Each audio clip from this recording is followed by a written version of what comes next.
नहमदुहु व नुसल्ली अला रसूलिल करीम अम्मा बाद। आज हम औलाद अता करने के मुतालिक मसले पर गुफ्तगू करेंगे कि औलाद अता करने वाला सिर्फ और सिर्फ अल्लाह तबारक व तआला है। अल्लाह के अलावा कोई किसी को ना औलाद दे सकता है, ना किसी को कुछ दे सकता है और ना किसी को महरूम कर सकता है।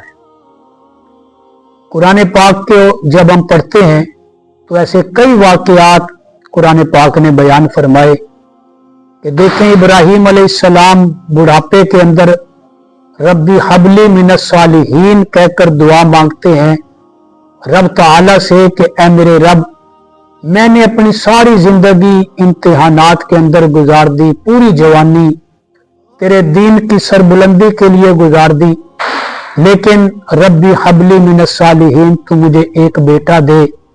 तो इब्राहीम अलैहिस्सलाम की दुआ भी हमें ये बता रही है कि औलाद देने वाला सिर्फ अल्लाह है। इसी तरह सूरह आले इमरान के अंदर जब सैयदा मरियम बेमौसम फल खा रही थी तो उस वक्त भी सैयदना ज़करिया अलैहिस्सलाम ने जो दुआ की थी, अल्लाह के कुरान ने वो दुआ भी नकल फरमाई कि ज़करिया अलैहिस्सलाम फनादतहुल मलाइकतु व हुवा काइमुन युसल्ली फिल मिहराब, कि जब ज़करिया अलैहिस्सलाम ने औलाद की दुआ की कि अल्लाह मुझे बेटा दे, तो फरिश्ते ने आकर के मेहराब में खुशखबरी सुनाई थी कि ज़करिया आपने बेटा मांगा है नेक, साले, मुत्तकी, फर्मा बरदार। मैं अल्लाह का पैगाम लेके आया हूं कि अल्लाह ने आपको बेटा अता करना है और अन्नल्लाह युबश्शिरुका बियहया मुसद्दिक़न बिकलिमातिन मिनल्लाह, कि उस बेटे का नाम याह्या होगा और वो अल्लाह के कलिमा ईसा अलैहिस्सलाम की तस्दीक करेगा।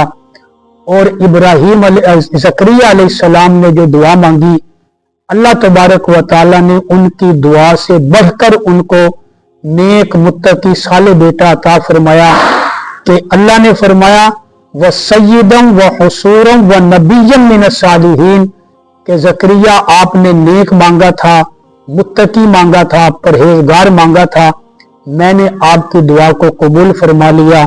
वो नेक भी होगा, मुत्तकी भी होगा, फर्मा बरदार भी होगा, इताअत गुजार भी होगा, और इन तमाम खूबियों के साथ साथ अल्लाह ने फरमाया वो याह्या मेरा नबी भी होगा। तो जब हम रब से औलाद मांगे तो नेक औलाद मांगे, बेटा मांगना कोई ऐब नहीं है, अल्लाह से मांगना चाहिए। नबियों ने मांगे हैं, लेकिन नेक, मुत्तकी और दीनदार बेटे मिलने की दुआ करनी चाहिए। अल्लाह पाक हमें कुरान और सुन्नत की सही समझ नसीब फरमाए।